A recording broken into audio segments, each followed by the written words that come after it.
Alp. Hay una criatura del folclore germánico medieval que lleva siglos atacando a sus víctimas en el único momento en que son completamente vulnerables, mientras duermen. El Alp no es el duende alpino que su nombre podría sugerir. Es una entidad que se sienta sobre el pecho de la persona dormida, causando parálisis total, pesadillas vívidas y, en los casos más extremos, asfixia gradual mientras la víctima permanece consciente pero incapaz de moverse. Las personas que lo padecían despertaban con moretones inexplicables en el pecho y una sensación de peso aplastante, como si alguien de entre 50 y 80 kilos hubiera estado sentado sobre ellas toda la noche. Su método de entrada era igualmente perturbador. Podía transformarse en niebla y colarse por agujeros diminutos en las paredes, atravesar la cerradura de una puerta o deslizarse bajo el marco de una ventana. Una llave puesta en la cerradura desde dentro bloqueaba su paso, convirtiendo ese gesto simple en uno de los amuletos protectores más extendidos de los hogares germánicos a partir del siglo IX. Su atributo más extraño era el sombrero mágico que portaba, llamado Tarnkappe, una capucha de invisibilidad que le otorgaba sus poderes sobrenaturales. Si alguien lograba robárselo mientras el Alp dormía, ganaba poder absoluto sobre él. A diferencia del súcubus latino, cuya motivación era sexual, el Alp buscaba exclusivamente la tortura psicológica prolongada y repetida. Podía poseer animales, particularmente mariposas y gatos negros, usando sus cuerpos para espiar a las futuras víctimas antes de atacarlas. El término Alp comparte raíz etimológica con elf en inglés antiguo, lo que sugiere que estas entidades eran percibidas como parte del mismo espectro de seres sobrenaturales menores. Aunque con el tiempo el Alp evolucionó hacia algo considerablemente más oscuro que cualquier elfo del folclore nórdico, Nukkelabi. De todas las criaturas de este video, el Nukkelabi es la que los propios habitantes históricos de las Islas Órcadas, al norte de Escocia, consideraban la más aterradora de su panteón sobrenatural. La descripción física es tan específica y visceralmente perturbadora que resulta difícil de olvidar. Es un caballo sin piel fusionado de forma permanente, con un jinete humano también completamente desprovisto de dermis, formando una sola entidad. Los músculos negros quedan expuestos al aire. Las venas amarillas son visibles, pulsando a través de la carne, y la sangre oscura corre a la vista por todo el cuerpo.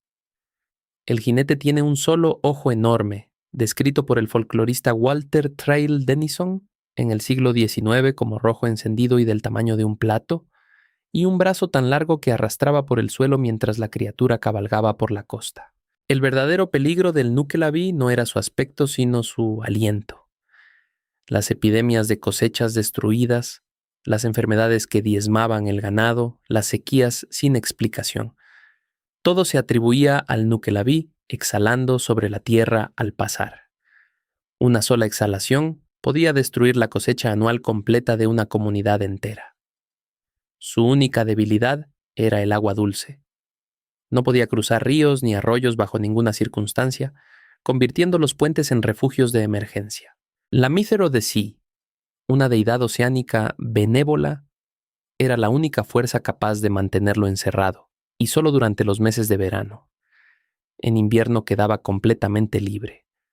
Los habitantes de las Órcadas consideraban su nombre tan peligroso que evitaban pronunciarlo en voz alta, especialmente cerca del mar, una precaución que habla de un miedo genuino y profundamente arraigado en la identidad cultural de esas islas.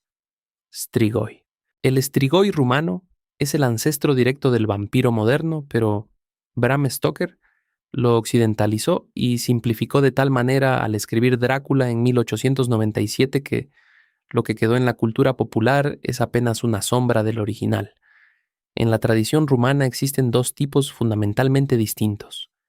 El Strigoi mort es el cadáver reanimado que bebe sangre, pero el Strigoi viu es conceptualmente más perturbador. Es una persona común que nació con alma doble y cuya segunda alma viaja de noche para alimentarse de la energía vital de quienes duermen cerca. Lo más inquietante es que el Strigoi viu genuinamente no sabe lo que es. Sus sueños son los viajes de su segundo espíritu, y despierta cada mañana sin recuerdo de lo ocurrido, aunque con los brazos doloridos como si hubiera trabajado durante horas. Las señales de nacimiento que marcaban a alguien como Strigoi Viu eran específicas. Nacer con una membrana sobre el rostro, nacer con dientes ya formados, ser el séptimo hijo consecutivo del mismo género, o que una gallina negra caminara sobre la tumba antes del entierro. Para matar definitivamente a un Strigoi mort, la estaca al corazón era solo el primer paso. El proceso rumano completo incluía exhumar el cadáver, cortarle la cabeza, rellenar la boca con ajo, colocar la cabeza entre las piernas del cuerpo y volver a enterrarlo todo. Cualquier paso omitido se consideraba ineficaz. En comunidades rurales de Transilvania y Moldavia, exhumaciones reales de familiares fallecidos se llevaban a cabo hasta bien entrado el siglo XX, cuando el ganado moría o los vecinos enfermaban sin causa aparente. El término strigoi deriva del latín strix, nombre de un pájaro de mal agüero, y fue la mitología del strigoi, con toda su complejidad y sus rituales específicos, la que dio al mundo la figura del vampiro tal como la conocemos. Leshy. El Leshy es el señor absoluto de los bosques eslavos, presente en la mitología de Rusia, Polonia y Ucrania, y su naturaleza lo distingue fundamentalmente de la mayoría de criaturas de esta lista, porque no es un monstruo que ataca, sino un árbitro que juzga. Si entras al bosque con respeto, puede guiarte de vuelta a casa. Si entras con arrogancia o destruyes lo que encuentras, puedes perderte para siempre en un bosque que conocías de memoria desde la infancia. Su capacidad más desconcertante era el cambio de tamaño a voluntad. Podía alcanzar la altura de los árboles más altos en un instante y reducirse al tamaño de una hoja caída al siguiente. Su forma más frecuente era la de un campesino eslavo ordinario, pero con detalles que lo delataban. Ojos de un verde brillante intenso, ninguna sombra proyectada bajo luz directa del sol y los zapatos puestos al revés. Tenía autoridad total sobre todos los animales del bosque bajo su jurisdicción, y cada bosque tenía exactamente un Leshy como propietario. Los cazadores que se ganaban su favor regresaban con presas consistentemente. Los que lo ofendían encontraban el bosque vacío de cualquier animal durante temporadas enteras, lo que en comunidades que dependían de la caza, para alimentarse equivalía a una sentencia de hambre. Le encantaba apostar, y si un humano lo desafiaba y ganaba, el Leshy estaba obligado a cumplir cualquier petición. Para deshacerse de uno que te perseguía, el remedio era específico: quitarte los zapatos, ponértelos al revés y voltear toda la ropa también. Esto imitaba su apariencia y lo confundía completamente.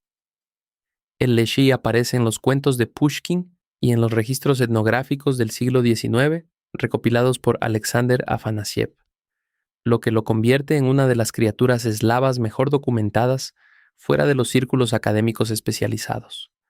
Wolpertinger. El Wolpertinger es la criatura quimérica del folclore bávaro del sur de Alemania, y lo que lo hace único en esta lista es que existe físicamente, no en la naturaleza, sino en museos. Los taxidermistas bávaros del siglo XIX fabricaban especímenes completos combinando partes reales de animales distintos y los vendían a turistas como prueba de su existencia.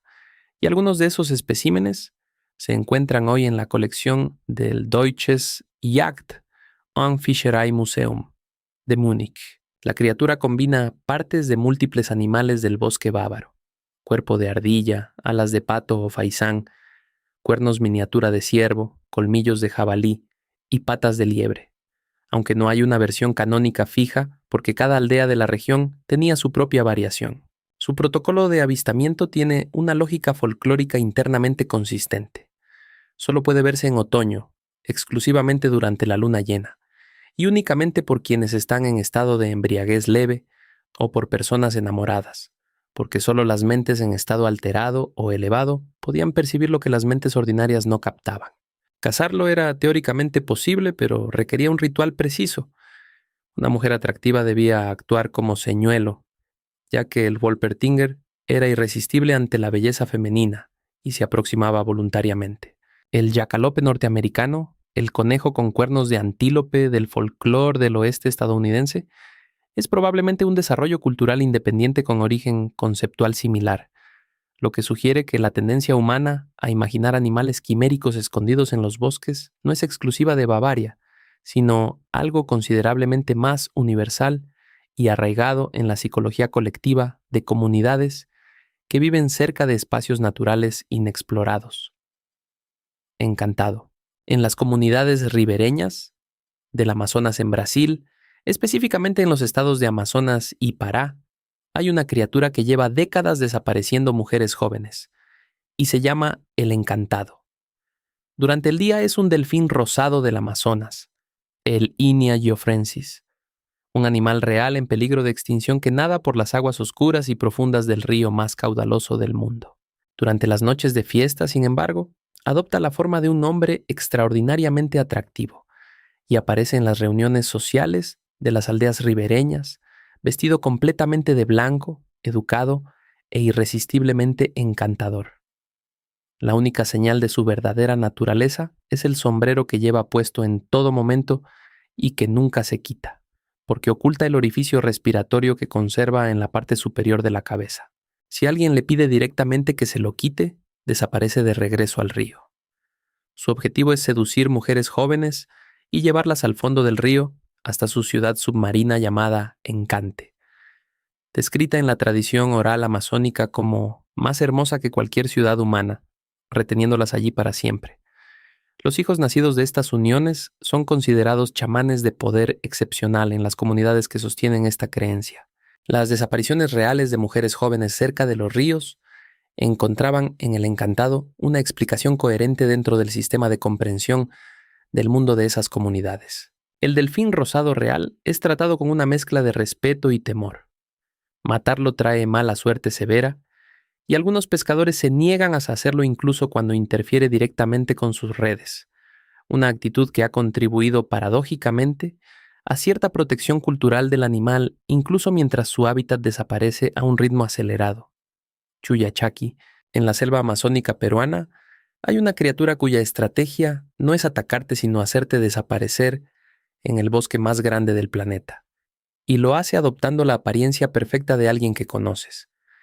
El Chuyachaki puede tomar la forma exacta de un familiar, un amigo cercano, un vecino de toda la vida. La voz, los gestos, la manera de caminar, todo idéntico. La única forma de detectarlo es mirar sus pies, porque uno es completamente humano y normal, mientras el otro es una pata de animal, una pezuña de tapir o venado, o un pie vuelto hacia atrás, en dirección opuesta a la marcha. Una vez que alguien lo sigue creyendo que sigue a una persona conocida, la criatura lo guía cada vez más profundo en la selva, alejándolo de cualquier camino, y en el momento en que el engaño ha cumplido su propósito, desaparece sin dejar rastro. Las personas que lograban volver después de perderse durante días o semanas presentaban lo que en las comunidades amazónicas se conoce como estar chuyacheado, desorientación persistente, amnesia parcial, incapacidad de reconocer lugares conocidos y cambios de personalidad que permanecían de forma indefinida.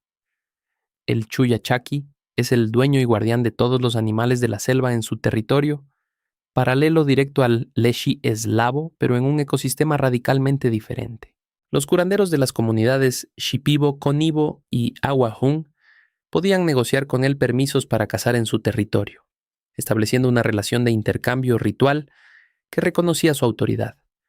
En algunas descripciones aparece como una figura enana y deforme con la cara cubierta de musgo y hojas, capaz de imitar perfectamente cualquier sonido del bosque, incluyendo voces humanas, llamando por el nombre de la víctima. Pata sola, su nombre lo dice todo. Pata sola, una sola pierna terminada en pezuña, con la que se mueve por los bosques andinos de Colombia y Venezuela, con velocidad sobrehumana, saltando entre árboles con la agilidad de un primate y la ferocidad de un depredador. La pata sola es uno de los espíritus vengativos más vívidos del folclore andino latinoamericano, y su origen más extendido en la tradición oral colombiana es el de una mujer hermosa asesinada en la selva por traición o infidelidad, cuyo espíritu quedó atrapado en el bosque transformado en criatura de retribución. Su método de caza es la seducción. Para sus víctimas masculinas, aparece primero como una mujer de belleza extraordinaria, que camina entre los árboles como si perteneciera al bosque. Atrae al hombre cada vez más lejos de su campamento, y en el momento en que él intenta acercarse, la transformación ocurre. La cara hermosa se desfigura, aparecen los colmillos, las uñas se alargan como garras, y la pezuña queda visible por primera vez. Sus víctimas preferidas tienen una lógica moral interna. Hombres infieles, cazadores furtivos, que entran al bosque a destruir, quienes llegan al espacio natural con malas intenciones. Los hombres respetuosos del territorio raramente son atacados, lo que le otorga a la patasola una dimensión de justicia poética que la distingue de una bestia puramente maligna. Es especialmente fuerte en la tradición oral de Antioquia, Colombia, y tiene una variante venezolana llamada la sayona, con características similares aunque diferente narrativa de origen. Históricamente funcionó también como herramienta cultural para disuadir a hombres de adentrarse solos en zonas de selva donde una mala decisión podía tener consecuencias reales e irreversibles. Baku. El Baku japonés es la única criatura de esta lista cuyo rol es exclusivamente protector, al menos en teoría, y su origen es uno de los más extraños de toda la mitología del Extremo Oriente. Según la tradición, cuando los dioses terminaron de crear todos los animales del mundo, quedaron sobras de materiales sin usar, y con esas sobras construyeron al Baku. Trompa de elefante, ojos de rinoceronte, patas de tigre, cola de buey y pelaje de oso. El resultado es una quimera que no pertenece a ninguna categoría animal reconocible. Su función es devorar pesadillas, y el ritual de invocación es específico. Al despertar de una pesadilla, antes de que el recuerdo se disipe, hay que pronunciar 3 veces la frase Baku, devórate mi sueño. Si el Baku accede, absorbe completamente la pesadilla y la transforma en buena fortuna.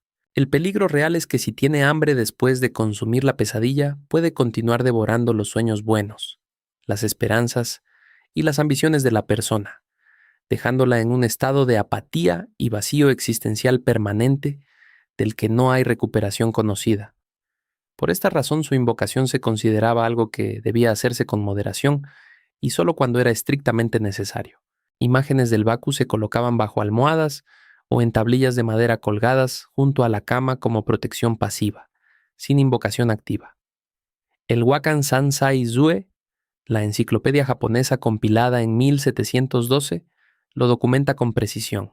En el manga y anime contemporáneo, el Baku fue rediseñado como tapir antropomórfico, lo que tiene su lógica porque Baku, en japonés moderno, también es el nombre del tapir real, aunque la figura mitológica original no tenía relación con ese animal y su forma quimérica era considerablemente más intimidante. Aswang. El aswang filipino no es una criatura, sino una categoría completa de seres sobrenaturales. Y esta distinción es fundamental para entender por qué las regiones de Visayas y Mindanao lo consideran el ser más temido de todo su panteón mitológico. Lo que lo hace especialmente perturbador es que durante el día es completamente indistinguible de cualquier persona. Puede ser tu vecino, el carnicero del mercado, la partera que asiste los partos de tu aldea. El tipo más conocido es el mananangal, una mujer que a medianoche se separa literalmente en 2 mitades a la altura de la cintura. La mitad superior desprende alas de murciélago y vuela en busca de presas, mientras la mitad inferior permanece de pie, inmóvil, esperando en casa. Su debilidad es igualmente específica. Si alguien encuentra la mitad inferior antes del amanecer y la cubre de sal o ajo, la reunificación se vuelve imposible y la criatura muere cuando sale el sol. El Tiyanak toma la forma de un bebé abandonado llorando en la oscuridad, y cuando alguien lo recoge para ayudarlo, revela su verdadera naturaleza de demonio de dientes afilados. Para identificar a un aswang ordinario en forma humana, hay 2 métodos tradicionales. Su reflejo en los ojos de otra persona aparece invertido cuando te mira directamente, y los perros ladran diferente en su presencia, con un ladrido descendente en lugar del ascendente normal. Durante el periodo colonial español, la Iglesia Católica intentó activamente suprimir la creencia en el aswang, lo que paradójicamente la fortaleció mezclándola con demonología cristiana. En los años 50, según fuentes históricas documentadas, las operaciones psicológicas del ejército filipino usaron la creencia en el aswang de forma deliberada para sembrar pánico entre combatientes guerrilleros en zonas rurales de Luzón, donde esa creencia seguía siendo completamente activa. Penanggalan. La Penanggalan es visualmente la más extraordinaria de esta lista. Una cabeza humana femenina que vuela de noche, con todo el sistema digestivo colgando por debajo, estómago, intestinos y pulmones suspendidos como una medusa de vísceras que brillan con luz verde fosforescente en la oscuridad de las noches tropicales de Malasia, sur de Tailandia e Indonesia. Los órganos se mueven con el desplazamiento de la criatura, ondeando como algas en corriente submarina. De día vive como una mujer completamente normal, integrada en su comunidad. El problema llega al amanecer. Necesita remojar sus órganos en vinagre durante horas, para encogerlos lo suficiente y que la cabeza quepa de nuevo en el cuerpo. Los hogares donde vivía una Penanggalan podían identificarse por el olor intenso y persistente a vinagre que salía por las ventanas antes del alba. Se alimenta específicamente de la sangre de mujeres embarazadas y recién nacidos, concentrando su amenaza en los momentos de mayor vulnerabilidad de una familia. La protección más efectiva era colgar espinas de la palmera jeruju, el Acanthus hebracteatus, en ventanas y puertas, porque los órganos colgantes se enredarían irreparablemente en ellas. El origen más frecuente en la tradición malaya es el de una mujer que realizaba meditación ascética y fue interrumpida abruptamente. El susto fue tan extremo que su cabeza salió disparada, arrancando los órganos consigo, quedando atrapada en ese estado para siempre. Las parteras de las comunidades rurales eran históricamente las más sospechosas de ser Penanggalan, por su acceso privilegiado a parturientas y recién nacidos. En Tailandia esta criatura se llama Krasue, y en Bali existe el Leyak con características similares, aunque diferente mitología de origen. Amit. En el sistema de justicia del antiguo Egipto, la peor condena posible no era el tormento eterno, sino la aniquilación completa, y la criatura responsable de ejecutar esa sentencia era Amit. Presente en el libro de los muertos desde aproximadamente el año 1550 a.C., Amit era la combinación deliberada de los tres animales más peligrosos del mundo conocido por los egipcios: cabeza de cocodrilo, parte delantera del cuerpo de león o leopardo y parte trasera de hipopótamo, la fusión de las tres mayores amenazas que podía encontrar una persona a orillas del Nilo. Su función en el ritual del pesaje del corazón era única en toda la mitología del mundo antiguo. Cuando el corazón de un fallecido resultaba más pesado que la pluma blanca de Maat por el peso de los pecados cometidos en vida, Amit lo devoraba. El alma entonces sufría la segunda muerte, que no era el infierno ni ninguna forma de existencia continuada en el sufrimiento, sino la aniquilación total. El alma dejaba de existir en cualquier sentido.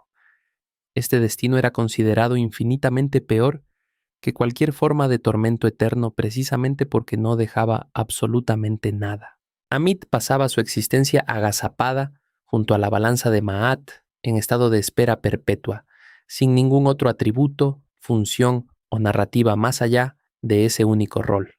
Nunca fue adorada, no tenía templos ni sacerdotes, ni recibía ofrendas. Era una herramienta del orden cósmico, no una diosa. El papiro de Ani, datado circa 1275 a.C., y uno de los ejemplos mejor conservados del Libro de los Muertos, la ilustra con precisión en la escena del pesaje en colores, que siguen siendo extraordinariamente vívidos casi 3300 años después. Manticore. La Manticore no empezó como un mito, sino como zoología. Ctesias de Cnido, médico griego que ejerció en la corte persa del rey Artajerjes II aproximadamente en el año 400 a.C., la describió en su obra Índica como un animal real de India, con la misma seriedad científica con la que describía rinocerontes y elefantes, cuerpo de león, cara completamente humana, con 3 filas de dientes superpuestas como las de un tiburón, y cola de escorpión capaz de lanzar púas venenosas como proyectiles.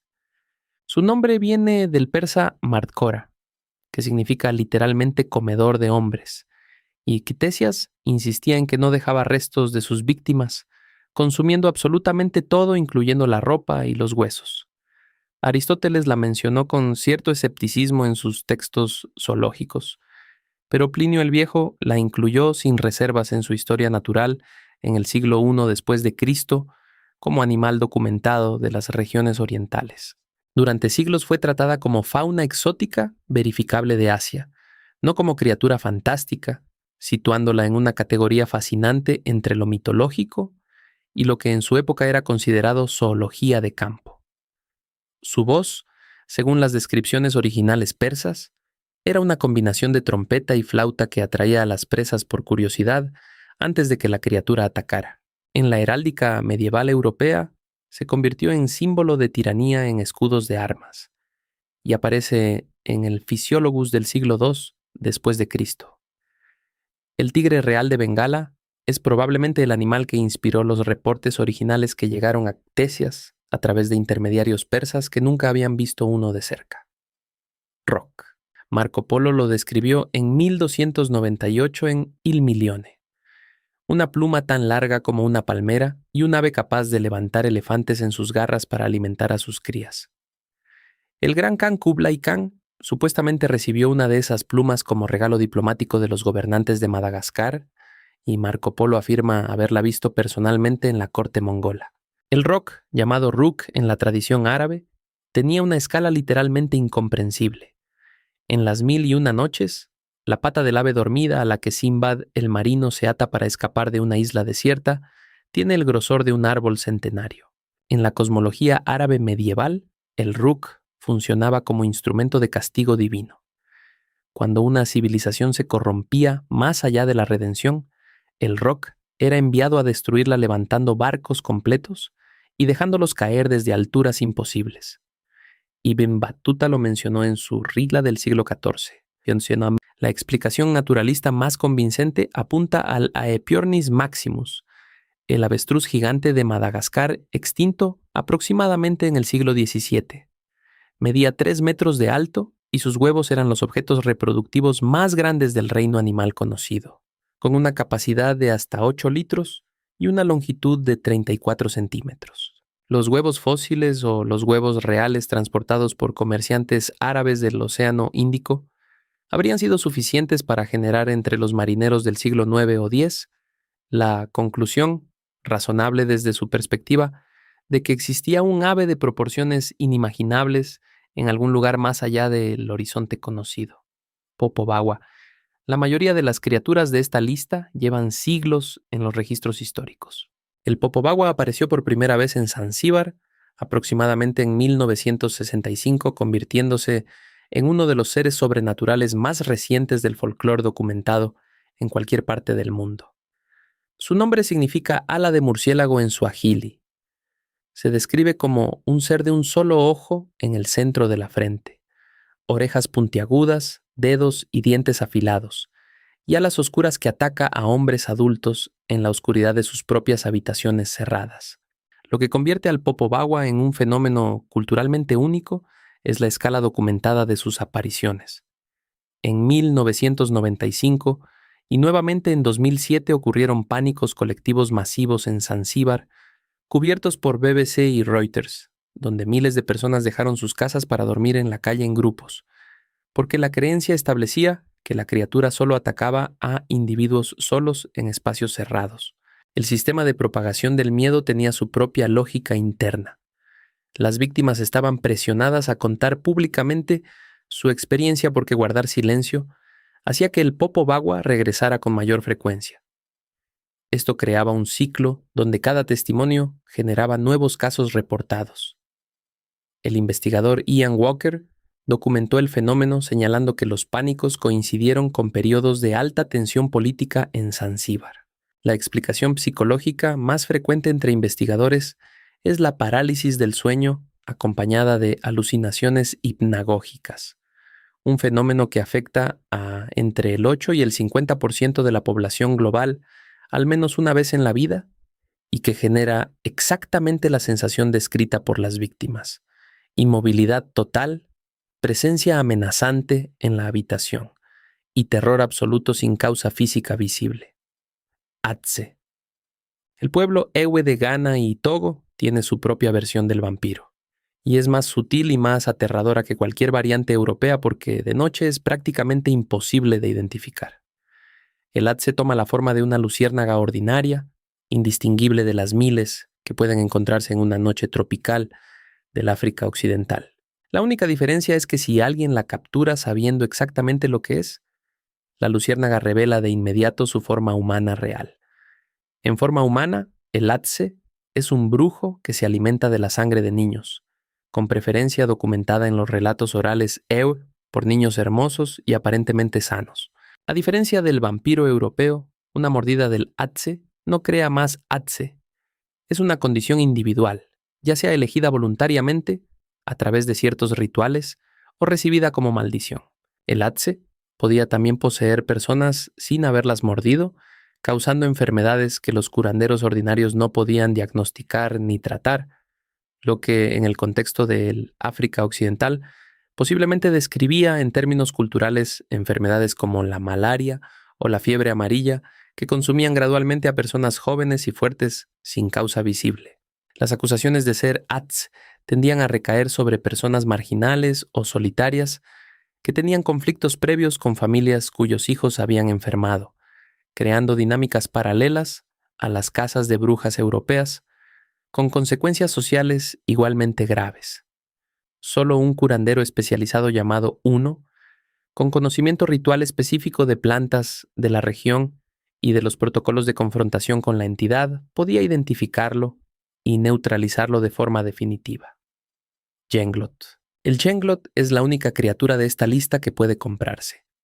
En el mercado negro de Indonesia y Malasia, los precios van desde el equivalente a $50 hasta varios miles, dependiendo de la potencia sobrenatural que un medium local certifique que posee. Se describe como una figura humanoide de entre 10 y 17 centímetros de largo, con pelo negro que puede alcanzar el largo del cuerpo, piel reseca de color oscuro casi negro, uñas y dientes desproporcionadamente largos, y ojos que sus propietarios afirman que se mueven ocasionalmente de forma autónoma.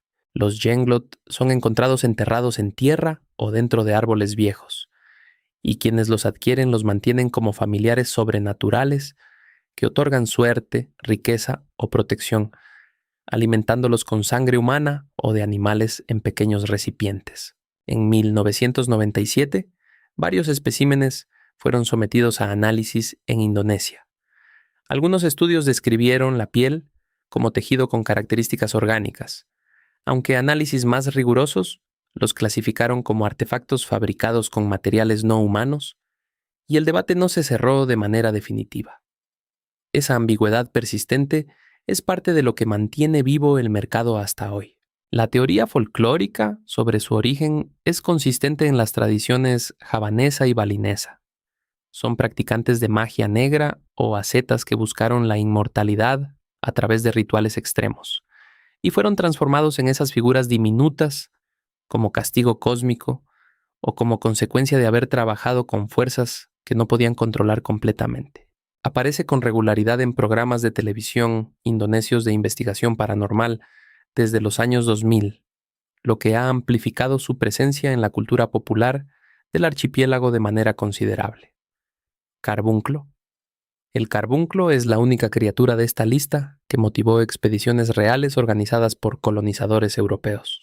Gonzalo Fernández de Oviedo y Valdés, cronista español del siglo XVI, lo incluyó en su Historia General y Natural de las Indias como animal reportado por exploradores en el extremo sur del continente americano, dándole el mismo estatus que cualquier otro animal desconocido que llegaba a los oídos de Europa desde las Américas. La descripción es siempre la misma en todos los relatos, tanto en la tradición oral mapuche como en los registros coloniales. Un animal pequeño, posiblemente del tamaño de un gato o un zorro, completamente imperceptible en la oscuridad del bosque patagónico, excepto por una piedra preciosa incrustada en la frente, que brilla con luz roja intensa y propia, generalmente descrita como un rubí o carbúnculo. Quien lograra capturar al carbunclo y tomar la piedra tenía riqueza infinita garantizada, lo que convirtió su búsqueda en el equivalente sureño de la búsqueda de El Dorado. En los siglos XVII y XVIII se organizaron expediciones reales en el sur de Chile, especialmente en las cordilleras cercanas a Valdivia y en la Patagonia, específicamente para encontrarlo. Nadie nunca lo capturó. La criatura desaparecía con velocidad sobrenatural en el momento en que alguien intentaba acercarse, dejando solo el recuerdo del destello rojo entre los árboles. La explicación naturalista más plausible es el reflejo de luz en los ojos de animales nocturnos, reales como el colocolo o los zorros andinos, magnificado por la oscuridad y el deseo de encontrar riqueza. La palabra carbúnculo era el nombre medieval español del rubí, lo que sugiere que la criatura fue bautizada por su característica más codiciada. Si quieres ver más, haz clic en el video en pantalla ahora.